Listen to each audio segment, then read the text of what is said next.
সময়ের সবচাইতে গুরুত্বপূর্ণ এবং সুন্দরতম একটা বৈশিষ্ট্য হচ্ছে সময় পরিবর্তন হয় এবং সময়ের সাথে সাথে মানুষও পরিবর্তন হয় এবং টেবিলটা ঘুরে।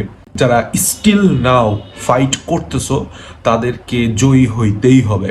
এই এইচএসসি 26 ব্যাচের অ্যাডমিশনের আগে 1 নাম্বার কাজ তোমার সিলেবাসটা ভালো করে শেষ করা। 2 নাম্বার কাজ, এখন প্লিজ কেউ অফলাইন মডেল টেস্ট এই সব জায়গায় তুমি ভর্তি হইও না। এখন পরীক্ষা দেওয়ার টাইম না, না, না, এই কথাটা আমি বারবার বলছি। আগে সিলেবাস শেষ করতে হবে। এইচএসসি 26 ব্যাচ ঢোকার পরে তুমি পরীক্ষা দাও। বাবা মা তোমার ভালো চায়, বাট এটা সবসময় এরকম না যে তাদের প্রত্যেকটা ডিসিশন তোমার জন্য ভালো হবে বা মঙ্গলকর হবে। তারা চায় ভালো, কিন্তু ম্যাক্সিমাম প্যারেন্টস বাংলাদেশের প্রেক্ষাপটে তারা যে ডিসিশনগুলো নেয় এটা ছেলে মেয়েদের জন্য উপকারী না হয়ে অপকারী হয়ে যায়।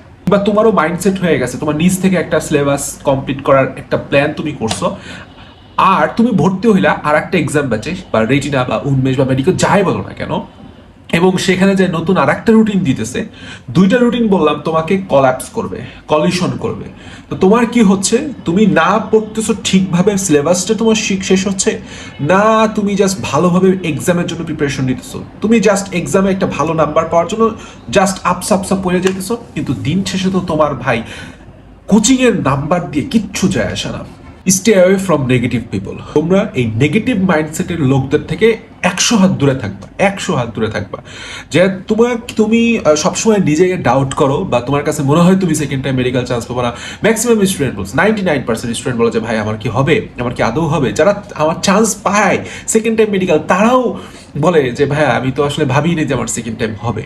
কেন এই কথাটা বলে? কারণ ওকে সবসময় মানে নেগেটিভ থট ইনজেক্ট করা হয়েছে। বাট তোমার দ্বারা হবে না, তুমি তো ফার্স্ট টাইমে এত কম মার্ক পাইছো, তোমার এখনো সিলেবাস কেন শেষ হয় নাই, তুমি তো কোচিংয়ে যাচ্ছ না, তোমার তো নাম্বার ভালো আসতেছে না, হ্যাঁ অমুক এই করতেছে তমুক এই করতেছে, তোমার এত নাম্বার কাটা যাবে, তোমার দ্বারা তো সম্ভব না। এই কথাগুলো তোমার মাথার মধ্যে বারবার বারবার বারবার ইনজেক্ট করার কারণে ওই কথাগুলাই তোমার মাইন্ডে যায় বারবার বাড়ি খাইতেছে, ইকো হইতেছে, এবং তুমি নিজের উপর ডাউট করতেছো এবং তোমার সেলফ কনফিডেন্সটা খুব বাজেভাবে লো হয়ে যাইতেছে।